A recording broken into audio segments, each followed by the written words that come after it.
আমৃত্যু ভালোবাসি তোকে। পর্ব 52। আলী আহমদ খান গুরুভার কণ্ঠে বললেন, তোমার ফুপ্পিকে আসতে বলেছি প্রয়োজনে, আবার বলবো, কিন্তু তোমার ফুপাকে কিছু বলতে বলো না আমায়। এই একটা মানুষের জন্য আমার পরিবারটা ধ্বংস হয়ে গেছে, তাকে কখনো ক্ষমা করতে পারবো না আমি। মালিহা খান ঠান্ডা কণ্ঠে বললেন, আর কতদিন মনের ভেতর বিদ্বেষ পুষে রাখবেন? এবার অন্তত সব কিছু ঠিক করে নেন। তোমরা কি চাইছো? আমি নিজে থেকে সব ভুলে ওই লোকের সাথে কথা বলি? আবির তপ্ত স্বরে বলল, না, মনের বিরুদ্ধে আপনাকে কিছু করতে বলছি না। আপনি ফুপ্পিকে সত্যি বাসায় আনতে চাইলে ফুপ্পিকে কল দিয়ে ভালো মন্দ কথা বলে দাওয়াত দিবেন, বাসার সবাইকে নিয়ে আসতে বলবেন, এইটুকুই। আমার কাছে ওদের কারোর নাম্বার নেই, নাম্বার আমি সংগ্রহ করে দিচ্ছি। আচ্ছা ঠিক আছে, দিও। সকালবেলা খাবার টেবিলে আবির আর মোজাম্মেল খান ব্যতীত সবাই উপস্থিত। আলী আহমদ খান খাবার শেষ করে স্বাভাবিক কণ্ঠে শুধালেন, তোমাদের ফুপ্পিকে বাসায় দাওয়া দিতে যাচ্ছি, এ ব্যাপারে তোমাদের কোনো মতামত থাকলে বলতে পারো। খুশিতে গদগদ হয়ে মেঘ বলল, কোনো মতামত নেই, ফুপ্পি আসলেই হবে। তানভীরের সরল স্বীকারোক্তি, আপনার বোনকে আপনি বাসায় আনতে চাচ্ছেন, এ ব্যাপারে আমাদের মতামতের থেকেও আপনাদের মতামতটা বেশি গুরুত্বপূর্ণ। আব্বু, আপনি কাকামণি, প্রয়োজনে আম্মুর আছেন, ওনাদের সাথে কথা বলে আপনারা যা সিদ্ধান্ত নেওয়ার নিতে পারেন। আমরা আমাদের মতো সিদ্ধান্ত নিয়েছি। তাছাড়া তোমার আব্বু আজ আসবে, আবশ্যকতায় আবার আলোচনা করব, কিন্তু আমার কথা হচ্ছে তারা আসলে তোমরা তাদের সাথে কেমন আচরণ করবে। তানভীর মৃদু হেসে বলল, সে বিষয়ে আপনার টেনশন করতে হবে না। আমি, আমার বোনেরা কিংবা আদি, ওনাদের মনে আঘাত দেওয়ার মতো কোনো প্রকার খারাপ আচরণ করব না। আপনার এবং এই বাড়ির সম্মান রক্ষার্থে আমরা সর্বোচ্চ চেষ্টা করব। মিম আর আদিও তানভীরের সঙ্গে তাল মেলালো। মিম আর আদিকে মেঘ অনেকদিন আগে থেকেই ফুপ্পির কথা বলেছে, ফুপাতো ভাই বোনদের সাথেও কথা বলেছে। তাদের সাথে পরিচিত হতে মিম আর আদিও খুব এক্সাইটেড। মোজাম্মেল খান দুপুরের পরপর বাসায় আসছেন, এসেই সরাসরি আবিরের রুমে চলে গেছেন। আলী আহমদ খান ছেলের প্রতি অতিরিক্ত ভালোবাসার কারণে আবিরকে কিছু না বললেও মোজাম্মেল খান একাই সেই ঝাঁজ মিটিয়েছেন। টানা 2 বছর আবিরের উপর রাগ ঝেড়েছেন। বহু বছর আগে আলী আহমদ খানের অ্যাক্সিডেন্টের ইতিহাস থেকে শুরু করে বর্তমান পর্যন্ত প্রতিটি ঘটনার নিগূঢ় বর্ণনা দিয়েছেন। হালিমা খান 2-1বার থামানোর চেষ্টা করেছেন, কিন্তু এতে লাভ হওয়ার বদলে উল্টো ক্ষতি হয়েছে। মোজাম্মেল খানের রাগ আরও কয়েক গুণ বেড়ে গেছে। তানভীর যেমন আবিরের প্রতি কনসাস, তেমনি মোজাম্মেল খানও বড় ভাইয়ের অতিশয় ভক্ত। আলী আহমদ খানের এত বছরের পরিশ্রম, এই পরিবারের প্রতি অগাধ ভালোবাসা সবটাই মোজাম্মেল খানের কাছে খুব দেখা যায়। এই পরিবারের প্রতি অগাধ ভালোবাসা সবটাই মোজাম্মেল খানের খুব কাছ থেকে দেখা। আবির আর তানভীর দুজনে ছন্নছাড়া আচরণে আলী আহমদ খান আর মোজাম্মেল খান দুজনেই অনেক বেশি চিন্তিত। কাজের চাপে আবিরের একটু আধটু সিরিয়াসনেস দেখা গেলেও তানভীর বরাবরই গাছাড়া ভাব চলে। তার উপর আবির ইচ্ছেকৃত তানভীরকে আরও বেশি আগলে রাখে, যা মোজাম্মেল খানের একেবারেই পছন্দ না। আবিরের মতো তানভীরও যদি পূর্ণ মনোযোগ দিয়ে পারিবারিক ব্যবসাটা সামলাতো, তাহলে এতদিনে তাদের অবস্থান আরও উপরে থাকতো। একমাত্র ছেলের প্রতি মোজাম্মেল খানের ভালোবাসা যেমন আছে, তেমনি দুশ্চিন্তার অন্ত নেই। আবির পড়াশোনায় ভালো, কাজেও খুব মনোযোগী, কিন্তু তানভীর সম্পূর্ণ উল্টো। বর্তমানে যা করছে তাতেও যদি গুরুত্ব না থাকে, তবে ছেলের ভবিষ্যৎ কী হবে সেই নিয়ে দুশ্চিন্তা করেন প্রতিনিয়ত। সব কিছুর বহিঃপ্রকাশ ঘটছে আজ আবিরের সামনে। আবির চুপচাপ মাথা নিচু করে চাচুর সব কথা শুনছে। আবির চাইলেও এখন কিছু বলতে পারবে না।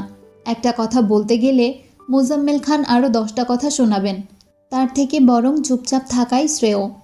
আবির নিজের মনকে বোঝাচ্ছে, আবির আর যাই করিস না কেন, শ্বশুরের সাথে কখনো তেড়ামি করিস না। আবির, ধৈর্য রাখতে হবে। 2 ঘন্টা কেন, আরও 3 ঘন্টা বকলেও সহ্য করে নিতে হবে।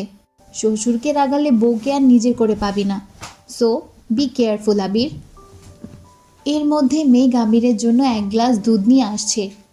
আব্বুর রাগ দেখে মেঘের হাত পা ঠান্ডা হয়ে যাচ্ছে। দুধ নিয়ে ভেতরে আসবে নাকি চলে যাবে বুঝতে পারছে না। চলে যাওয়ার জন্য 1 পা বাড়িয়ে আবারও দাঁড়িয়ে পড়ল।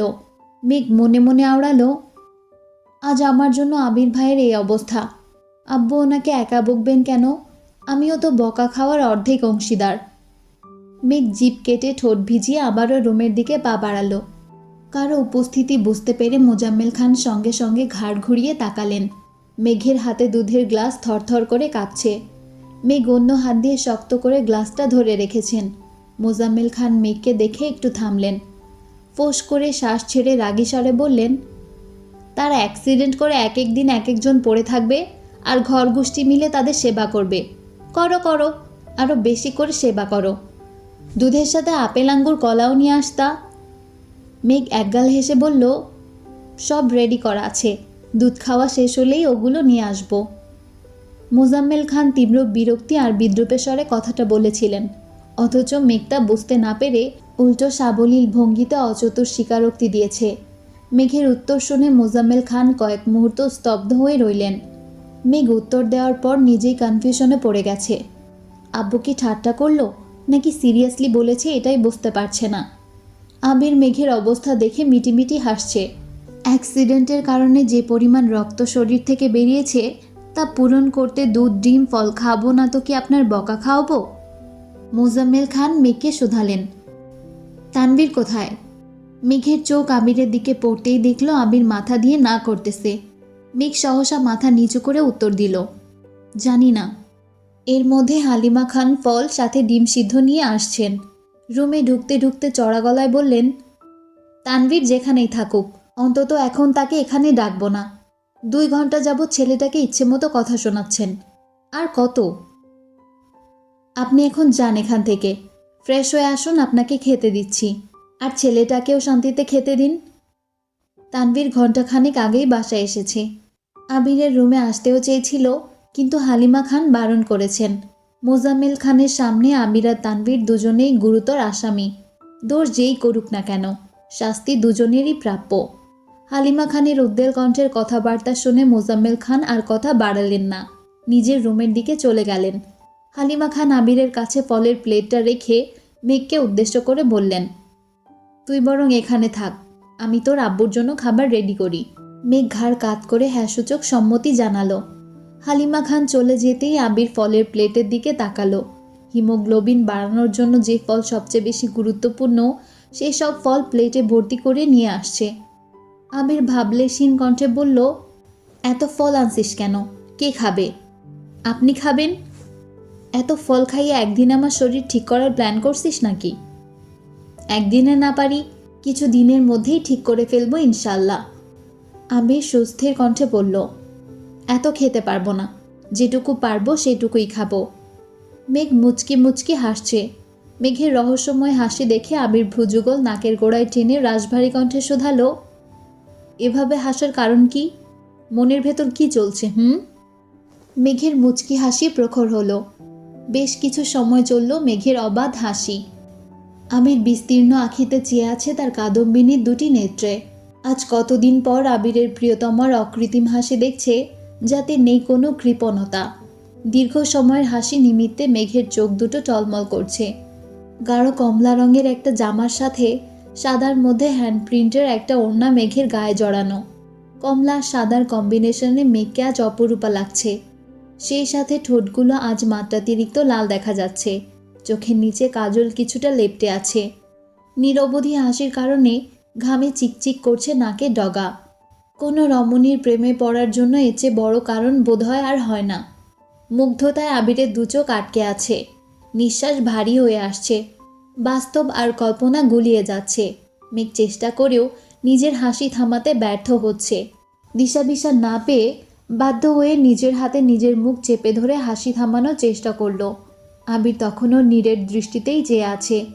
দৃষ্টির গভীরতা জুড়েই অবিশ্রান্ত ভালোবাসার সুবাস। মেঘের মোহমায়ায় জর্জরিত আবিরের হৃদয়। মেঘ হাসি থামিয়ে আবিরের দিকে তাকাতেই আবির ভ্রু জোড়া নাচালো। মেঘ ঠোঁট বেঁকিয়ে মৃদুস্বরে বলল, আপনি এগুলো খাওয়া শুরু করুন, আমি আসছি। কোথায় যাচ্ছিস? আসতেছি এখনই। মেঘ কিছুক্ষণের মধ্যে 2টা প্লেট হাতে ফিরে আসলো। 1 প্লেট ভর্তি ফল আর 1 প্লেটে 1 হালি সিদ্ধ ডিম। মেঘ ঠোঁটে হাসি রেখে প্লেট 2টা আবিরের সামনে রাখতেই আবির বিষম খেয়ে উঠল। কাশতে কাশতে আবিরের অবস্থা খারাপ হয়ে যাচ্ছে। অলরেডি আবিরের সামনে 1 হালি ডিম, 1 প্লেট ফল ভর্তি। তার উপর মেঘ আরও 1 হালি ডিম আর 1 প্লেট ফল নিয়ে আসছে। আবির কাশতে কাশতে বলল, এই এসবের মানে কি? মেঘ হেসে বলল, এই সবগুলো আপনি এখন খেয়ে শেষ করবেন। আর কোনো কথা আমি শুনতে চাই না। আবির বিপুল চোখে মেঘের দিকে তাকিয়ে আছে। মেঘের যত্ন দেখে মনে হচ্ছে একদিনেই আবিরকে পুরোপুরি সুস্থ করে ফেলবে। শরীর থেকে যে পরিমাণ রক্ত বের হয়েছে তা একদিনেই পূরণ করে ছাড়বে। আবির মেঘের দিকে তাকিয়ে তাকিয়ে 1 গ্লাস দুধ, 1 হালি ডিম আর 1 প্লেট ফল কোনো রকমে খেয়ে শেষ করেছে। মেঘ সূক্ষ্ম দৃষ্টিতে আবিরকে পরখ করছে। খাওয়াতে কোনো প্রকার গাফিলতি যেন না করতে পারে। আবির দীর্ঘ শ্বাস ছেড়ে বলল, ম্যাম, আমি কি একটু রেস্ট নিতে পারবো? বেশি কষ্ট হচ্ছে? একটু, তবে আপনি বললে শেষ করে ফেলবো। থাক, পরে খেয়ে নিন, আমি এখন আসতেছি। আবির উদাসীন কণ্ঠে বলল, আচ্ছা। আলী আহমদ খান বাসায় ফিরেই আবিরের থেকে নাম্বার নিয়ে গেছেন। মোজাম্মেল খান সহ বাকিদের সাথে কথা বলে অবশেষে মাহমুদা খানের নাম্বারে কল দিলেন। মাহমুদা খানের ফোনে অলরেডি আলী আহমদ খানের নাম্বার ভাইজান লিখে সেভ করা, তাই চিনতে অসুবিধা হয়নি। কল দেওয়ার পর প্রথমবারই কল রিসিভ হলো। মাহমুদা খান কণ্ঠ খাদে নামিয়ে ধীর কণ্ঠে বললেন, আসসালামু আলাইকুম ভাইজান। ওয়ালাইকুম আসসালাম। কেমন আছিস? আলহামদুলিল্লাহ ভালো। তুমি কেমন আছো? আলহামদুলিল্লাহ। কোথায় আছিস? বাসায়। আবির কেমন আছে? আগের থেকে কিছুটা সুস্থ। ভাবিরা কেমন আছে? বাকি সবাই কেমন আছে? আলহামদুলিল্লাহ ভালো। যে কারণে তোকে ফোন দেওয়া, আগামীকাল তোদের বাসার সবাইকে আমাদের বাসায় দাওয়াত। সবাইকে নিয়ে সকাল সকাল বাসায় চলে আসিস, আমার যেন দ্বিতীয়বার ফোন দিতে না হয়। ঠিক আছে ভাইজান। মাহমুদা খান ফোন রেখেই ফুপিয়ে ফুপিয়ে কাঁদতে শুরু করেছেন। আইরিন আর আরিফও মায়ের সাথে সাথে কাঁদছে। জন্মের পর থেকে মাকে দেখে আসছে ভাইদের জন্য সবসময় কান্না করেন। ঈদ কিংবা কোনো উৎসব আসলেই তাদের মায়ের কান্না দেখতে হয়। 28 বছর পর খানবাড়িতে ঢোকার অনুমতি পেয়েছেন। সেই খুশিতে নিজের কান্না আটকে রাখতে পারছেন না। আলী আহমদ খানের রাগ এত সহজে কমে যাবে এটা কল্পনাও করতে পারেনি। আবিরও ভেবেছিল 1-2 বছর চেষ্টা করলে হয়তো বা আব্বুর রাগ নিয়ন্ত্রণে আনা সম্ভব, কিন্তু বোনকে প্রথম দেখাতেই উনি সবাইকে ভেবে জানিয়ে দিবে এটা কেউই ভাবেনি। আজ সকাল থেকে খানবাড়ির অন্দরমহলে কাজের ধুম পড়েছে। দুজন হেল্পিং হ্যান্ড, বাড়ির 3 কর্ত্রীসহ মেঘ, মিম আদিও কাজে ব্যস্ত। মেঘ কাজের ফাঁকে ফাঁকে আবিরকে দেখে আসে। আবিরের হাত অনেকটাই ঠিক হয়েছে, তবে পায়ের ব্যথাটা এখনও অনেক বেশি। আজ 3 ভাই একসঙ্গে বাজার করতে বেরিয়েছেন। বোনের পছন্দ মতো মাছ থেকে শুরু করে সবজি, অন্যান্য প্রয়োজনীয় জিনিস নিয়ে আসছে। মিম, মেঘ মিলে চুপি চুপি একটা বরণ ডালাও সাজিয়েছে, যেটা মিমের রুমে লুকিয়ে রেখেছে। আবির সুযোগ মতো মেঘকে ডেকে ঠান্ডা মাথায় সব বুঝিয়ে দিয়েছে। মেঘ যেন কোনো প্রকার উচ্ছৃঙ্খল আচরণ না করে। আম্বু চাচ্চুর প্রতি আবিরের বিন্দুমাত্র বিশ্বাস নেই। মেঘকে না আটকালে কখন কোনো অঘটন ঘটবে তার আশঙ্কায় আছে। মেঘকে প্রোটেক্ট করতে আজ আবির সামনে থাকবে না। তানভীরও কোনো কাজে ব্যস্ত থাকবে, তাও বলা যায় না। যদি ফুপ্পির সাথে ফুপ্পাকে দেখে আবিরের আব্বুর মাথা গরম হয়ে যায়, তাহলেই সব ধ্বংস হয়ে যাবে। আবিরই বলেছিল ফুপ্পিকে বাসায় আনার কথা, কারণ এখন আবিরের অসুস্থতার কারণে আলী আহমদ খানের মন এমনিতেই খুব নরম। এ মতো অবস্থায় ফুপ্পিকে না আনতে পারলেও পরবর্তীতে কবে সুযোগ পাবে তা জানা নেই। প্রায় 12টার দিকে ফুপ্পিরা বাসায় আসছেন। মেঘ নিচ থেকে চিৎকার করে মিমকে ডাকছে, অথচ মিম রুমে সাজুগুজু করতে ব্যস্ত। মাহমুদা খান, ওনার হাজবেন্ড, আইরিন, আসিফ, জান্নাত সবাই এসেছে। আসিফ গতকালই দেশে ফিরেছে। আবিরদের সারপ্রাইজ দিবে ভেবেই কিছু জানায়নি। মিম বরণডালা নিয়ে আসছে না দেখে মেঘও ডাকাডাকি বন্ধ করে দিয়েছে। বাসায় ঢুকেই সবাই আবিরকে দেখার জন্য আবিরের রুমে চলে গেছে। মেঘ গ্লাস হাতে নিয়ে আবিরের রুমে যাচ্ছে, এমন সময় মিম উপরের বেলকনি থেকে ডেকে জিজ্ঞেস করলো, আপু, ওনারা কোথায়? মেঘ রুষ্ট হয়ে বলল, ওনারা চলে আসছে। মেঘ আবিরের রুমে চলে গেছে। মিম কি বুঝলো কে জানে, দ্রুত রুমে চলে গেছে। সহসা এক হাতে বরণডালা নিয়ে অন্য হাতে পা অবধি ঢাকা লং ড্রেসের এক পাশ উঠিয়ে ছুটছে। মিমের পরনে গাঢ় জলপাই রঙের একটা গাউন ড্রেস, এক পাশে ওনা সেফটি পিন দিয়ে আটকানো। স্ট্রেইট চুলগুলো কাঁধের নিচ পর্যন্ত পৌঁছেছে। মেঘ নিজেই মিমের চোখে আইলাইনার আর কাজল দিয়ে দিয়েছে।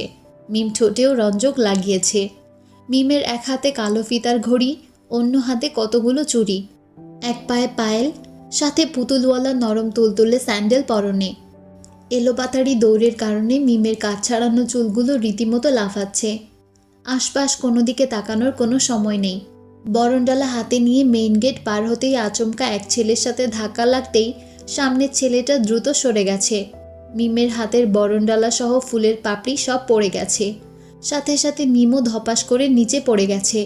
ব্যথায় মিম চিৎকার দিয়ে উঠল, ও মা গো!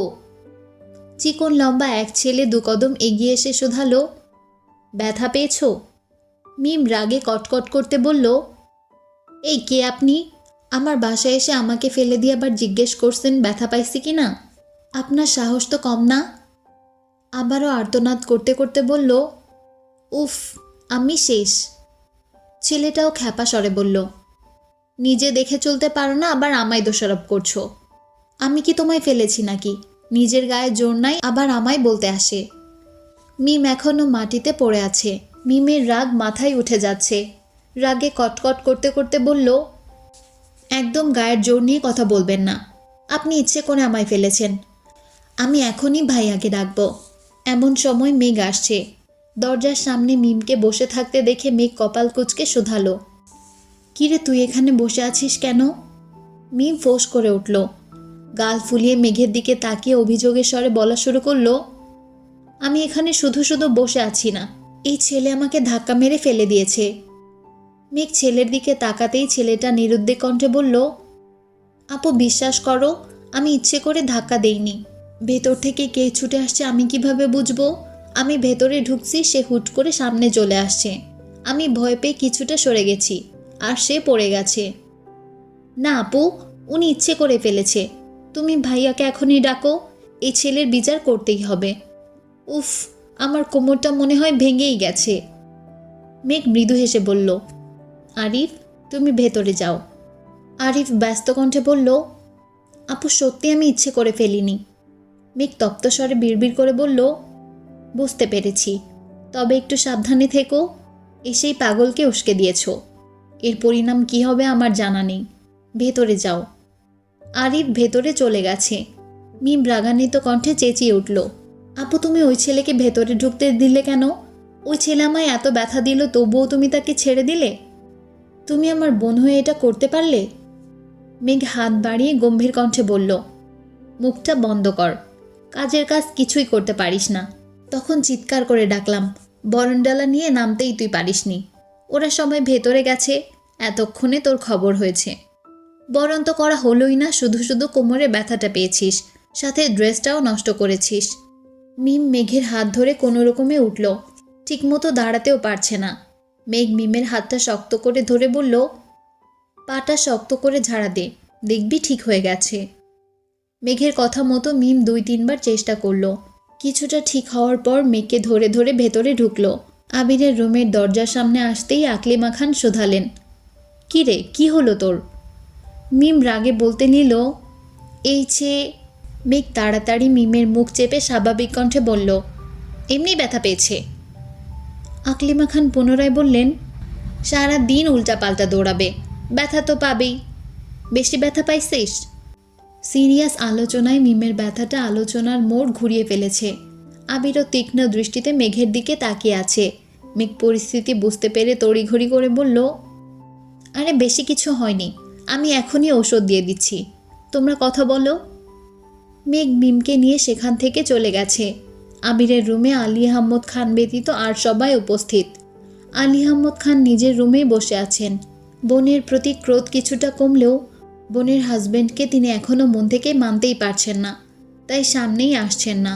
মোজাম্মেল খান, মালিহা খান, হালিমা খান আলোচনা করে মাহমুদা খান আর ওনার হাজবেন্ডকে আলী আহমদ খানের রুমে পাঠাচ্ছেন। 28 থেকে 30 বছরের গড়ে ওঠা অদম্য অন্তরাল ভাঙাতে মাহমুদা খান আর ওনার হাজবেন্ড প্রয়োজনে আলী আহমদ খানের পায়ে ধরতেও রাজি। মেঘ মিমের সঙ্গে উপরে চলে গেছে। মিম কোমরের সাথে সাথে পায়েও অল্প ব্যথা পেয়েছে। আগে বুঝতে না পারলেও এখন মিমের পা জ্বলছে। কাটা স্থান থেকে রক্ত বেরিয়ে পরনের সালোয়ারে দাগ হয়ে গেছে। মেঘ আগে ভেবেছিল সামান্য ব্যথা পেয়েছে, তাই এত গুরুত্ব দেয়নি, মিমের অবস্থা দেখে এখন মেঘ নিজেই ভয় পেয়ে গেছে। বাসার কাউকে জানালে তুলকালাম কাণ্ড হয়ে যাবে। মিম পায়ের দিকে তাকিয়েই কাঁদছে আর আরিফকে অনর্গল বকেই যাচ্ছে। মেঘ বুঝিয়ে শুনিয়ে মিমকে শান্ত রাখার চেষ্টা করছে। মেঘ কাটা স্থানে জীবাণু মুক্ত করে একটা মলম লাগিয়ে ব্যথার ঔষধ খাইয়ে দিয়েছে। বেশ কিছুক্ষণ বোঝানোর পর মিম কিছুটা শান্ত হয়েছে। মিম অন্য একটা ড্রেস পরেছে। কিছুক্ষণ পর দুই বোন একই সঙ্গে নিচে আসছে। পায়ে আর কোমরে ব্যথার জন্য মিম ঠিকমতো হাঁটতে পারছে না। ওরা নিচে আসতেই দেখলো আলী আহমদ খানের রুমের সামনে ভিড়। মেঘ মিমকে সোফায় বসিয়ে এগিয়ে গেল বড় আব্বুর রুমের দিকে। রুমের বাহিরে মোজাম্মেল খান, ইকবাল খান, মালিহা খান, হালিমা খান, আকলিমা খান দাঁড়িয়ে আছে। মেঘ আম্মু আর কাকিয়ার পাশ কেটে দরজা পর্যন্ত আসতেই মেঘের পা যুগল থমকে গেছে, সেই সাথে হৃদস্পন্দনও হঠাৎ থমকে গেল। মাহমুদা খান এবং ওনার হাজবেন্ড দুজনে আলী আহমদ খানের দুপা আঁকড়ে ধরে অবিচ্ছেদ্যভাবে কেঁদেই চলেছেন। ব্যগ্র স্বরে নিজের ভুল স্বীকার করছেন আর আলী আহমদ খানের কাছে মাফ চাচ্ছেন।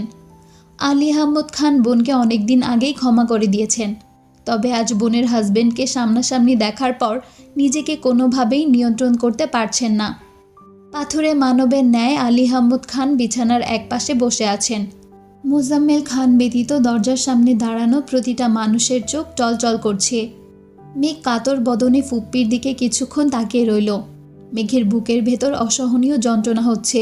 হৃদয় খুঁড়ে আসা আর্তনাদগুলো অবিক্ষিপ্ত গতিতে দুচোখ বেয়ে গড়িয়ে পড়ছে।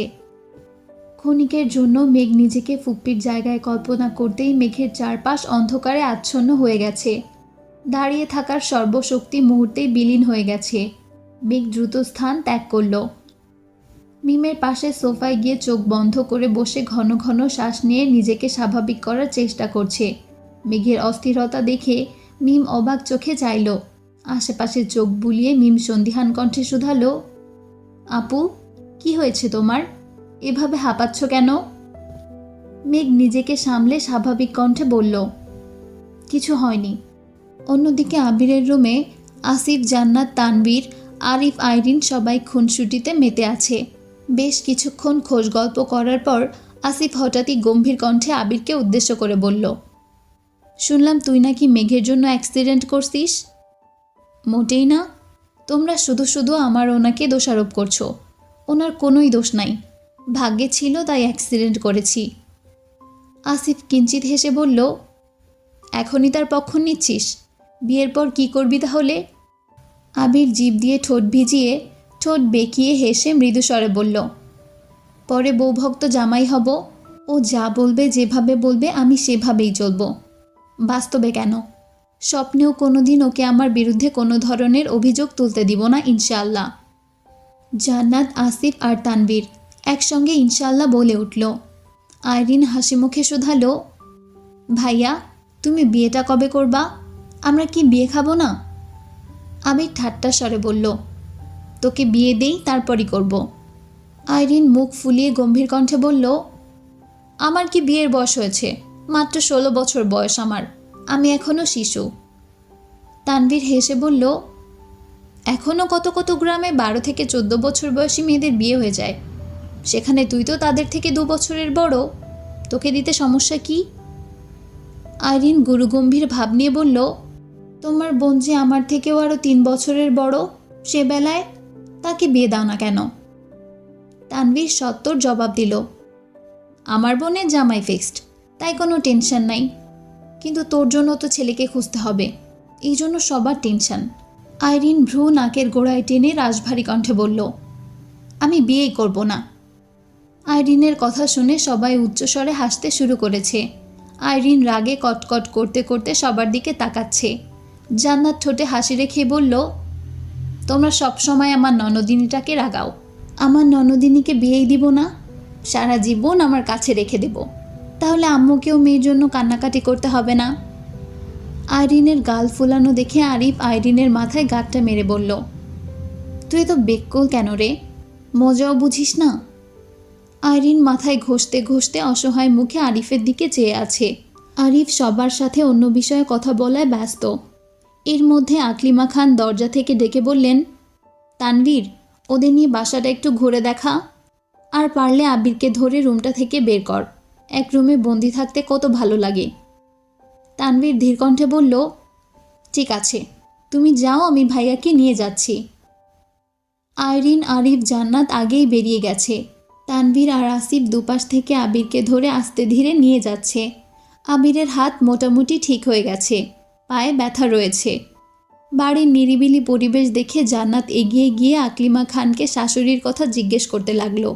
মেঘ আর মিম দুজনেই সোফায় হেলান দিয়ে বসে আছে।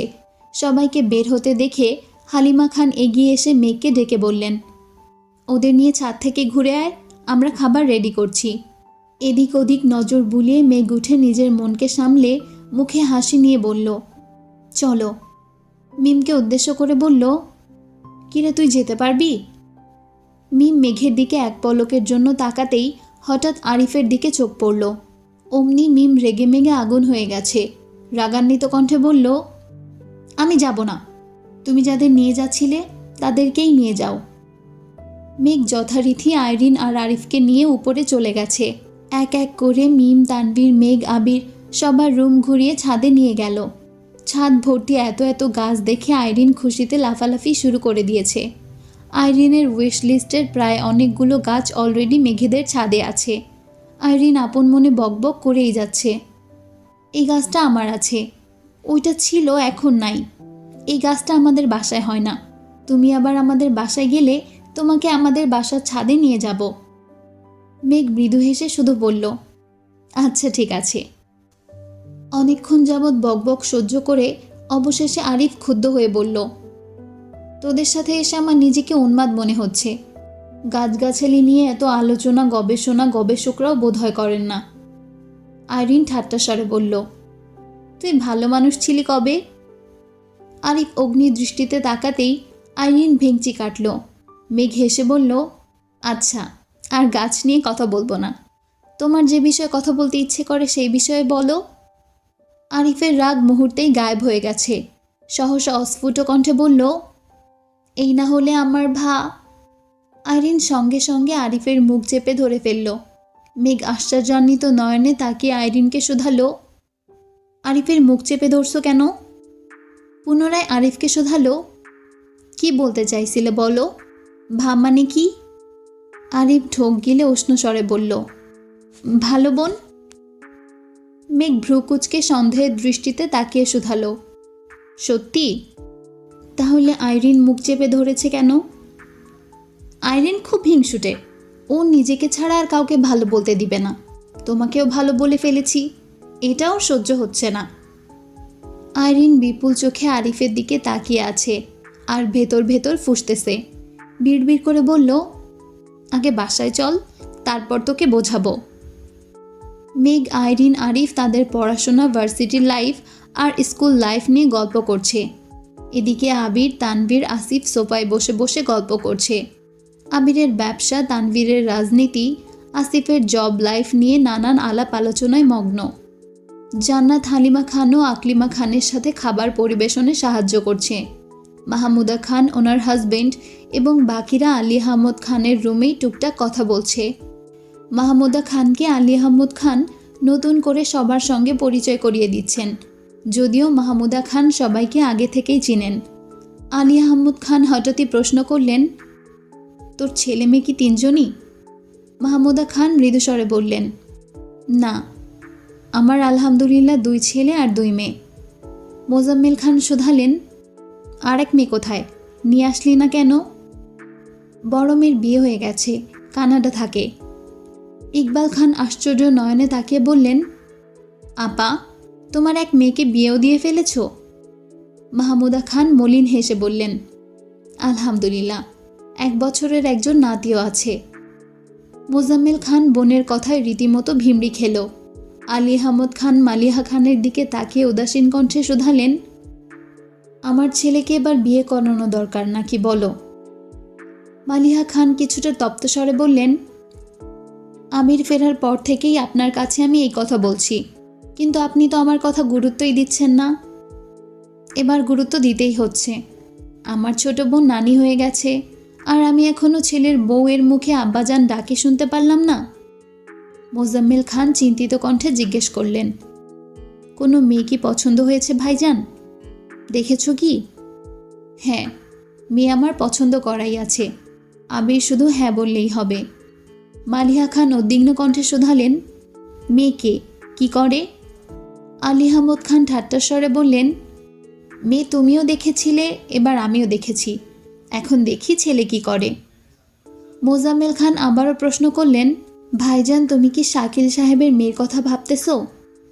মালিহা খান জিজ্ঞাসা দৃষ্টিতে তাকিয়ে প্রশ্ন করলেন, শাকিল সাহেবকে? ইকবাল খান উত্তর দিলেন, ভাইজানের ব্যবসায়িক বন্ধু। মেয়ে দেখতে কেমন? মাশাআল্লাহ ভাবি, মেয়ে দেখার মতো। আপনি দেখলে চোখ ফেরাতেই পারবেন না, যাকে বলে আগুন সুন্দরী। তার উপর বাবা মায়ের একমাত্র মেয়ে বলে কথা। মালিহা খান ঠান্ডা কণ্ঠে জানালেন, না, আমার ছেলের বউ হবে আমাদের মতো সাধারণ, অবশ্যই মিশুক হতে হবে। যে আগুনের আশেপাশেই ভিড়তে পারবে না, সে আগুনে আমার ছেলেকে পুড়তে দিব না। আলী আহমদ খান গম্ভীর কণ্ঠে বললেন, তোমার ছেলে বিয়ের জন্য রাজি হলে তারপর অন্যান্য বিষয় নিয়ে আলোচনা করা যাবে। এদিকে মাহমুদা খানের বুকের ভেতর থাকা হৃৎপিণ্ড কেঁপে উঠছে। উনি এতদিনে আবিরকে যতটুকু চিনেছেন, আবির মেঘকে না পেলে আবির বাঁচবে না, যে কোনো একটা বড় ধরনের অ্যাক্সিডেন্ট ঘটিয়ে ফেলবে। মাহমুদা খান আলী আহমদ খানের সামনে মুখ ফুটে কিছু বলতে পারছেন না, আবার চুপচাপ কথাগুলো হজমও করতে পারছেন না। অন্যদিকে মিম সোফায় বসেছিল। আবিরা সোফায় এসে বসতেই মিম কিছু একটা ভেবে তড়িঘড়ি করে উঠে পায়ে ব্যথা নিয়ে দৌড়ে রান্নাঘরে গেল।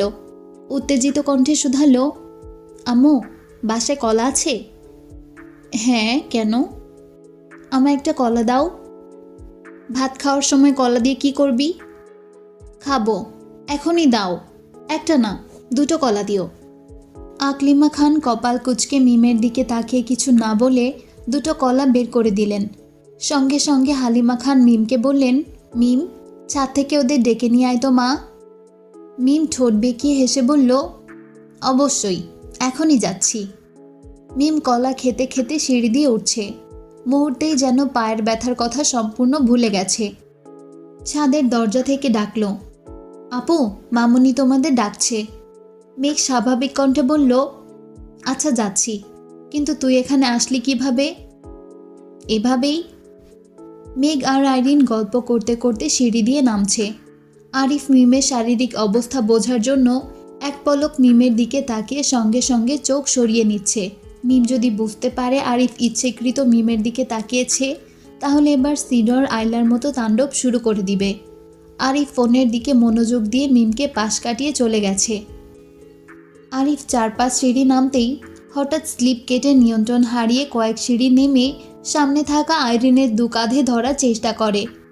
আরিফের ভর আইরিন নিতে না পেরে হুমড়ি খেয়ে পড়তে নেয়। মেঘ তড়িঘড়ি করে আইরিনকে ধরে ফেলে। ততক্ষণে আরিফও নিজের শক্তি দিয়ে কোনো রকমে স্থির হয়েছে। পায়ের 2-3 জায়গায় ঘষা খাওয়ায় আরিফের পা জ্বলছে।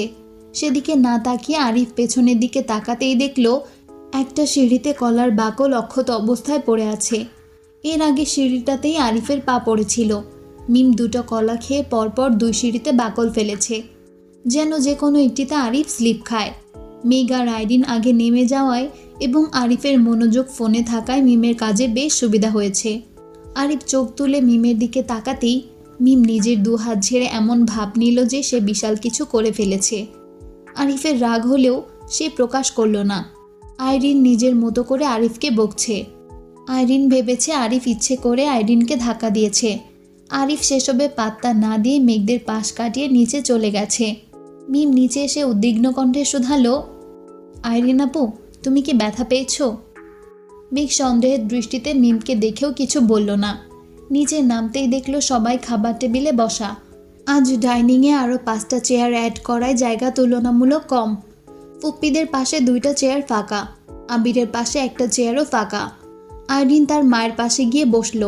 মিম ফুপ্পিদের পাশের চেয়ারে বসতে বসতে মেঘকে চোখে ইশারা করলো যেন আবিরের পাশে গিয়ে বসে। মেঘ কয়েক মুহূর্ত স্তব্ধ হয়ে দাঁড়িয়ে রইল। এর মধ্যে আবির 2বার তাকিয়েছে, কিন্তু মেঘের নজর অন্যদিকে।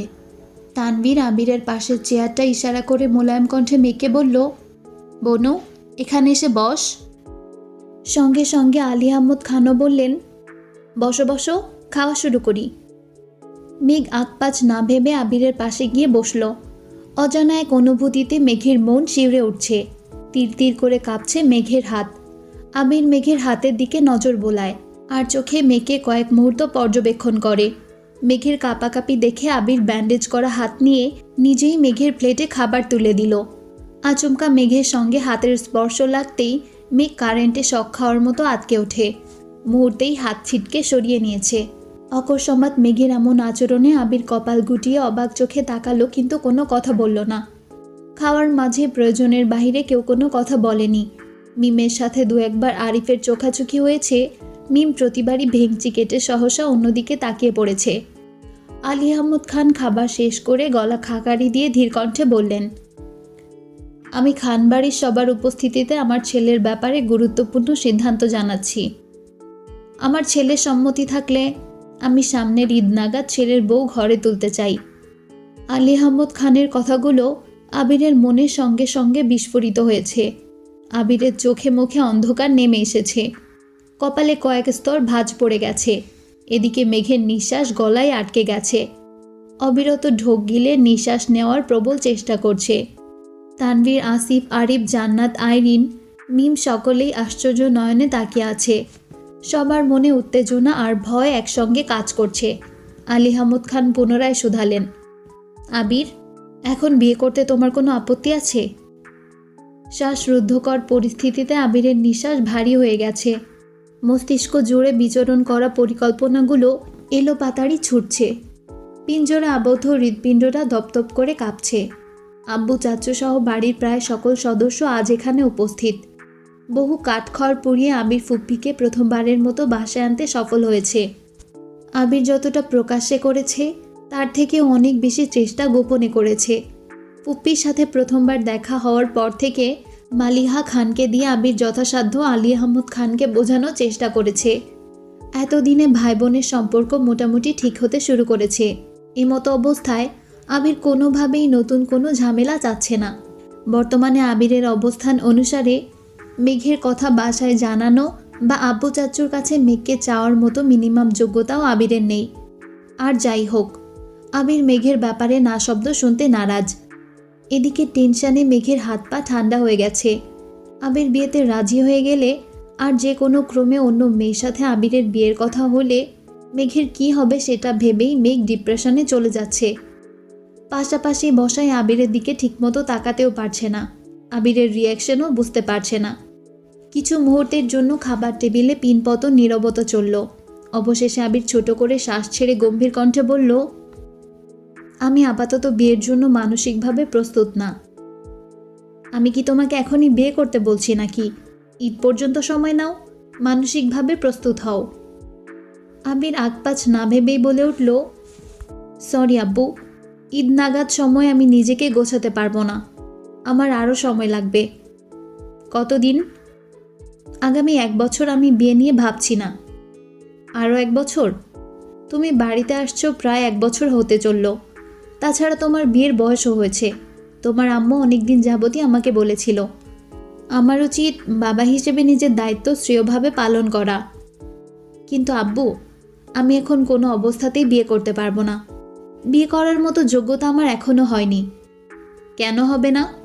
যদি ইনকামের কথা চিন্তা করি, তুমি প্রায় 8 থেকে 9 মাস যাবৎ আমাদের পারিবারিক ব্যবসার পাশাপাশি নিজস্ব ব্যবসা সামলাচ্ছ। তোমার পার্সোনাল ইনকাম বাদ দিলাম, আমাদের কোম্পানি থেকে প্রতি মাসে তোমাকে যে স্যালারিটা দেওয়া হয়, আমি আশাবাদী তা দিয়ে তুমি তোমার বউ নিয়ে দিব্যি চলতে পারবে। প্রয়োজনে বিয়ের পর তোমার স্যালারি বাড়ানো হবে। ব্যবসার দায়িত্ব এখন তোমার কাছে। তোমার যা প্রয়োজন সবটাই তুমি নিতে পারো। এরপরও যদি সমস্যা মনে হয় তাহলে তো আমি আছি। বিয়ে সম্পূর্ণ খরচ না হয় আমিই দিলাম। আবির মলিন হেসে বলল, আপনাকে অসংখ্য ধন্যবাদ এবং আমি আন্তরিকভাবে দুঃখিত। প্রয়োজনে 1 বছরের জায়গায় 2 বছর পর বিয়ে করব। তবুও বিয়ের জন্য আমি কারো কাছ থেকে 1 পয়সাও নিব না। মোজাম্মেল খান রাশভারী কণ্ঠে বলে উঠল, যদি টাকার জন্যই বিয়ে করতে সমস্যা হয় তাহলে তোমার আব্বু বা আমার অ্যাকাউন্ট থেকে চাইলে তুমি তোমার প্রয়োজনীয় অ্যামাউন্ট ধার নিতে পারো, তারপর ধীরে ধীরে পরিশোধ করে দিও। তোমার আব্বু তোমাকে বিয়ে করাতে চাইছেন, তোমার রাজি হওয়া উচিত। মোজাম্মেল খান একটু থেমে পুনরায় বললেন, আর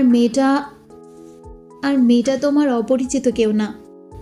মোজাম্মেল খানের কথায় আবির আঁতকে উঠল।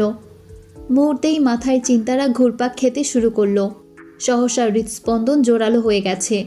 মনের গহীনে একটা চিন্তা বারবার উকি দিচ্ছে। আব্বু চাচু কি কোনোভাবে মেঘের কথা বলতে চাচ্ছেন? অন্য মনস্কতায় আবিরের ওষ্ঠযুগল কিছুটা প্রশস্ত হলো। নিপুণ কৌশলে আবির নিজের অল্প বিস্তর হাসিটাকে আড়াল করে গুরুতর কণ্ঠে শুধালো, কে সে? মোজাম্মেল খান অবলীলায় বলতে শুরু করলেন, শাকিল সাহেবকে তো তুমি চিনোই। ওনার মেয়ে সারাকেও নিশ্চয় দেখেছ, মাঝে মাঝে অফিসেও আসে। গতকাল তোমার অসুস্থতার কথা শুনে শাকিল সাহেব অফিসে এসেছিলেন। তারপর নিজে থেকেই সারার সঙ্গে বিয়ের সম্বন্ধে কথা বলেছেন। যদিও ভাইজান তেমন কিছু বলেনি, বাসায় আলোচনা না করেও ওনাকে কিছু জানানো ঠিক হবে না। বাসার সবার ও তোমার মতামত থাকলে ওনাদের বাসায় দাওয়াত করা হবে। মেয়ে অপছন্দ হওয়ার কিছু নেই। তারা আসলে এঙ্গেজমেন্টটাও না হয় করে নেওয়া যাবে। সবার কথা শুনে আবিরের মেজাজ চরম মাত্রায় খারাপ হয়ে গেছে। মনের কোণে যে এক টুকরো সুখের আভাস উকি দিয়েছিল তা যেন মুহূর্তেই বিলুপ্ত হয়ে গেছে। পায়ের রক্ত মাথায় উঠে গেছে, গায়ের রক্ত টকবক করে ফুটছে। মেঘ তানবীর দুই ভাই বোনই অসহায় মুখ করে আব্বুর অভিমুখে চেয়ে আছে। মেঘ পাশে তাকিয়ে এক পলক আবিরকে দেখছে, পুনরায় এক পলক আব্বুকে দেখছে। উপস্থিত সকলের মনে অস্থিরতা। এতক্ষণ যাবৎ একটুর জন্য হলেও মনে হয়েছিল তারা আবিরের মতামত জানতে চাইবে, কিন্তু মোজাম্মেল খানের মুখে এঙ্গেজমেন্টের কথা শুনতেই সকলে থতমত খেয়ে গেছে। ফুপ্পিরা সকলে মুখ চাওয়াচাই করছে। সবাই সবার দিকে তাকালেও আবিরের দৃষ্টি প্লেটের দিকে স্থির। রাগে আবির দাঁতে দাঁত চেপে ধরেছে। কপালের দুপাশে শিরা উপশিরাগুলো দ্রুতগতিতে লাফাচ্ছে। গলার রগগুলো ফুলে উঠেছে। সারা মেয়েটা ইদানিং ঘন ঘন অফিসে আসছিল। ওনাদের সাথে কোনো মিটিং বা যে কোনো আলোচনাতেই সারা শাকিল সাহেবের সঙ্গে আসতো। প্রথম দিন ফর্মালিটি করে আবির সারার সঙ্গে স্বাভাবিকভাবে কথা বলেছিল। এক কাপ কফিও অফার করেছিল। মিটিংয়ে যাওয়ার আগে আবির কাউকে কফি দেওয়ার কথাও বলে গিয়েছিল, কিন্তু পরবর্তীতে ব্যস্ততার জন্য সারার সঙ্গে আর কোনো কথা হয়ে ওঠেনি। সেই থেকে সারা প্রায় অফিসে আসতো, যে আবিরের সাথে কথা বলার চেষ্টা করত। আবির ব্যস্ততা দেখিয়ে সবসময় ইগনোর করত। সারা বেশ কয়েকবার আবিরের নাম্বারও চেয়েছে, কিন্তু আবির দেয়নি। সেই মেয়ের সঙ্গে বাবা চাচা আবিরের বিয়ের কথা ভাবছে, এতেই আবিরের মেজাজ চরম তুঙ্গে। আবির মুখ ফুলিয়ে শ্বাস টানল, নিজেকে নিয়ন্ত্রণ করার চেষ্টা করল। দীর্ঘশ্বাস ছেড়ে কণ্ঠ চারগুণ ভারী করে বলল, আমি বিয়ে করব না মানে করবই না। আগামী 1 বছর এই বাড়িতে কোনো প্রকার বিয়ের আলোচনা শুনতে চাই না। শাকিল সাহেবের মেয়েই হোক আর যে সাহেবের মেয়েই হোক, আজকের পর থেকে অফিসিয়াল কার্যক্রমের সদস্য ব্যতীত অফিসে যেন কোনো মেয়ে না আসে। আর অনুগ্রহ করে আমার বিয়ে নিয়ে আপনারা আলোচনা বন্ধ করুন।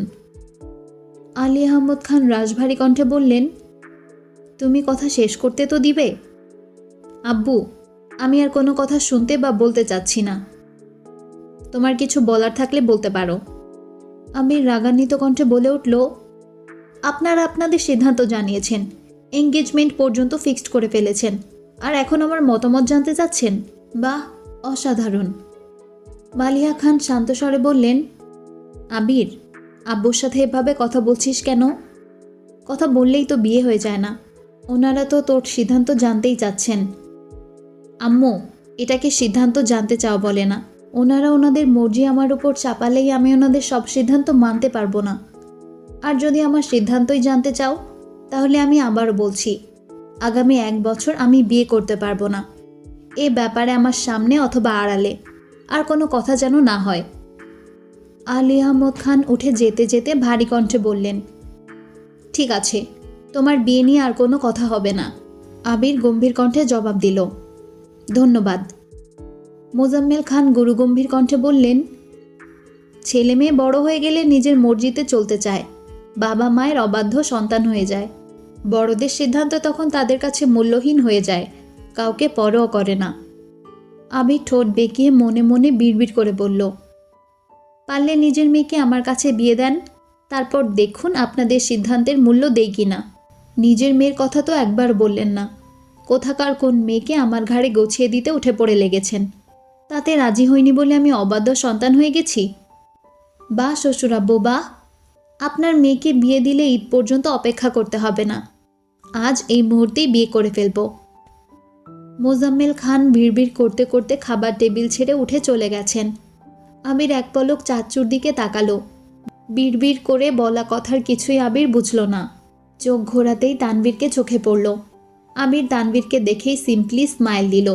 তানভীরের মুখে গাম্ভীর্যতা লেগে আছে। আবির ফুপ্পিদের দিকে তাকিয়ে স্বাভাবিক কণ্ঠে বলল, তোমরা খাচ্ছ না কেন? খাও খাও। সবাই স্তব্ধ হয়ে বসে আছে, শুধু আশেপাশে চোখ বুলাচ্ছেন। ইকবাল খান, মালিয়া খান, আকলিমা খান উপস্থিত আছে বিধায় কেউ কিছু বলতেও পারছে না। সবার মনমরা ভাব দেখে আবির ঠাট্টা স্বরে বলল, সামনের বছর আমার বিয়ে, তোমাদের সবার দাওয়াত। এখন থেকেই বিয়ের প্রিপারেশন শুরু করো। বিয়ে আমার ধুমধাম করেই হবে। আইরিন আর মিমকে উদ্দেশ্য করে বলল, তোরা ডান্স শেখা শুরু কর। আমার বিয়েতে ঠিকমতো নাচতে না পারলে তোদের খবর আছে। আবিরের কথা শুনে সবাই না চাইতেও হেসে ফেলল। নিজের বিয়ের দাওয়াত নিজেই দিচ্ছে, আবার নাচার জন্য বোনদের রীতিমতো থ্রেট দিচ্ছে। এমন কাণ্ড একমাত্র আবিরই করতে পারে। আরিফ মজা করে বলল, ভাইয়া আমরা কি দোষ করছি? ছেলে বলে কি আমরা নাচতে পারবো না? আবির হেসে বলল, অবশ্যই নাচবি। তোদের বেশ কিছু লুঙ্গি কিনে দিব, তখন সবগুলো মিলে লুঙ্গি ডান্স দিস। মালিয়া খান তপ্ত স্বরে বললেন, আবির তোর আব্বুর কথা। আবির গম্ভীর কণ্ঠে শুধু বলল, আম্মু। মালিয়া খান ঠান্ডা কণ্ঠে বললেন, ঠিক আছে ঠিক আছে, আমি আর কিছুই বলবো না। এই তো আমার লক্ষ্মী আম্মু। আলী আহমদ খান কিছুক্ষণ আগেই রুমে গেছেন। আলী আহমদ খানকে দেখতে মালিয়া খানও এবার নিজের রুমে চলে গেছেন। আবির আর চোখে নিজের প্রেয়সীর দিকে এক নজর তাকালো। মেঘ মাথা নিচু করে ভাতের প্লেটে আঙুল বোলাচ্ছে। বাকিদের মুখে হাসি থাকলেও মেঘের মনে কালবৈশাখী ঝড় বইছে। আব্বু আর বড় আব্বু যেভাবে বিয়ের কথা বলছিল, আবির ভাই রাজি হলেই বিয়ে হয়ে যেত। এদিকে আবির ভাইয়ের মনে মেঘ আছে কিনা এ বিষয়ে মেঘের মনে সন্দেহ আছে। মেঘের প্রতি আবিরের মনে ভালোবাসা নাকি ভালো লাগা। 1 বছর পর আদৌ কি আবির মেঘকে বিয়ে করবে, নাকি অন্য কোনো মেয়েকে বিয়ে করে ফেলবে? সেসব ভেবেই মেঘের মন আরও বেশি খারাপ হয়ে যাচ্ছে। মেঘের বারবার শুধু মনে হয় অনিশ্চিত ভবিষ্যতের পেছনে ছুটছে সে। আবিরের মনের কথা জানতে করা এক কর্মকাণ্ডে আবিরের এই অবস্থা হয়েছে। এখন সে কি করবে? মেঘের হাবভাব দেখে আবির মেঘের দিকে সরাসরি তাকালো। কণ্ঠ খাদে নামিয়ে মোলায়েম কণ্ঠে শোধালো, ভাতের প্লেটে আবার কি চাষ করবি? মেঘ বিস্ময় সমেত চোখ তুলে তাকালো। মোহনীয় সেই দৃষ্টি। ফুপ্পিরা আসবে শুনে মেঘ সকাল সকাল গোসল করে সাজুগুজু করেছিল। এখন সেই সাজ অনেকটাই বিনত হয়ে গেছে। তবুও আবির মেঘের চোখের গভীরে অক্লান্ত দৃষ্টিতে চেয়ে আছে। আশপাশ থেকে অন্যদের কণ্ঠস্বর কানে আসতেই আবির নড়ে চড়ে বসল। চোখে চোখ রেখে শান্ত স্বরে বলল, পারিপার্শ্বিক বিষয়ে কান্না দিয়ে চুপচাপ খাবার শেষ কর। মেঘ অসহায় দৃষ্টিতে আবিরকে পরখ করল। মনে মনে নিজেকে আওড়ালো, মানুষ এমন কেন? এত কিছুর পরেও একটা মানুষ এতটা স্বাভাবিক কিভাবে থাকতে পারে? মেঘ পুনরায় মাথা নিচু করে খাওয়ায় মনোযোগ দিল। খাবার টেবিলে তেমন কোনো কথা হলো না। খাওয়া দাওয়া শেষ করে ফুপ্পিরা কিছুক্ষণ গল্প করে বিকেলের দিকে বাসায় চলে গেছেন। যাওয়ার সময় আলী আহমদ খান গিফটের পরিবর্তে সবাইকে টাকা দিয়ে দিয়েছেন।